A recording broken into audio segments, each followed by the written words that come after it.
Bag में एक कटे हुए आदमी का सिर पड़ा था, जिसकी आंखों की जगह 2 काले गड्ढे थे और उसके चेहरे पर इतने कटने के निशान थे जितने कि उसके सिर पर बाल तक नहीं थे। बैग से उस कटे हुए सिर को निकाल जैसे ही मैंने उसे अपने हाथों में लिया तो मुझे रात का हुआ सब कुछ एक पल में याद आ गया। दरअसल रात को जब सैकड़ों कौवों ने मुझ पर हमला किया था तो मुझे तो लगा था कि मेरी मौत तय है, लेकिन ऐसा नहीं हुआ।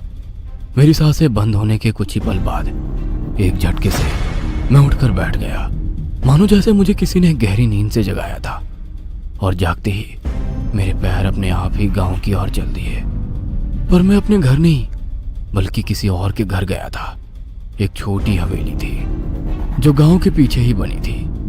मुझे लगा रात के इस वक्त हवेली के सारे दरवाजे बंद होंगे, पर नहीं। चौखट पर कदम रखते ही दरवाजा अपने आप खुल गया और महज कुछ ही मिनटों में मैं हवेली के सबसे अंदर वाले कमरे में जा पहुंचा।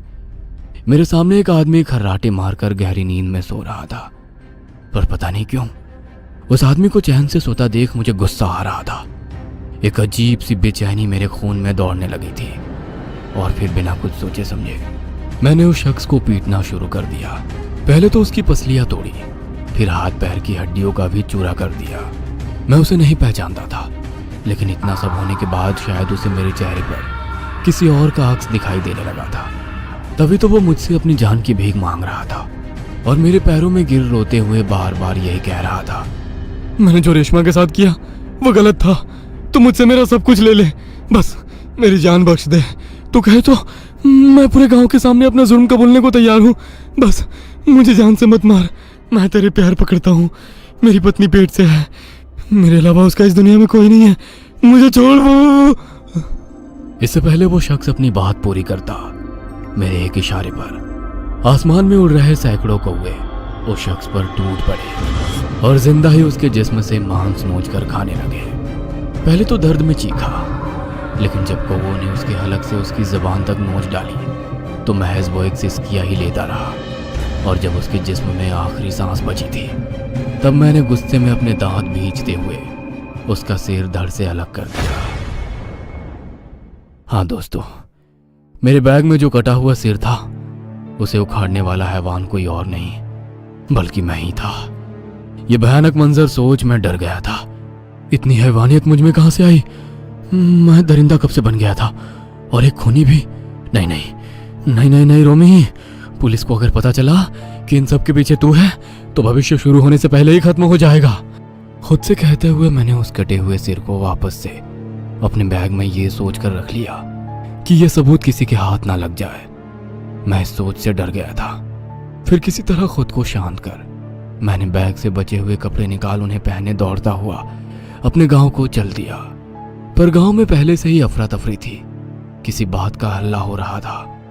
लेकिन जैसे ही माँ बाबा ने मुझे देखा तो उनकी सारी चिंता एक पल में ही खुशी में बदल गई थी।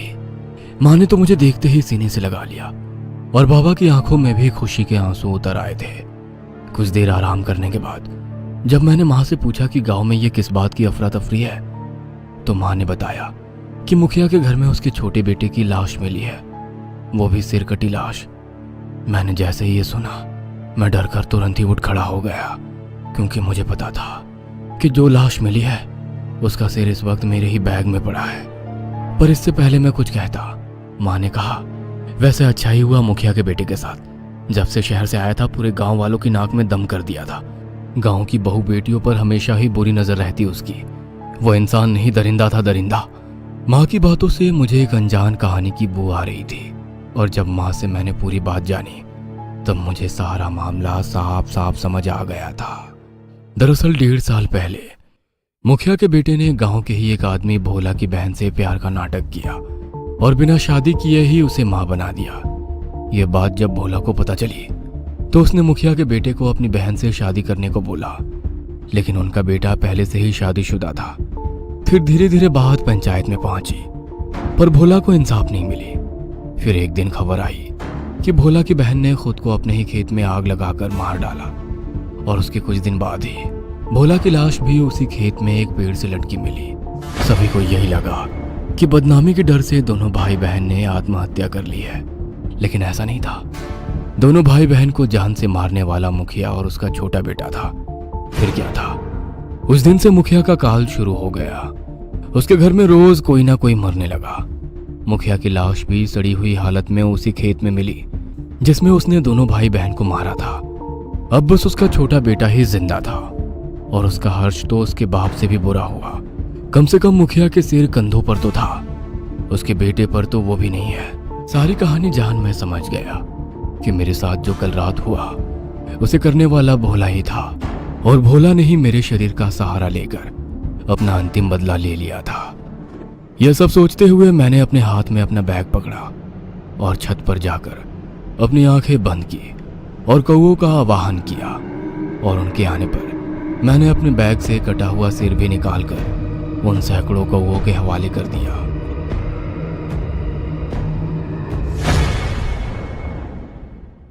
हेलो दोस्तों, यदि आप हमारे चैनल से नए जुड़े हैं तो हमारे चैनल एवी लाइव को सब्सक्राइब जरूर करें और अपने दोस्तों में शेयर करें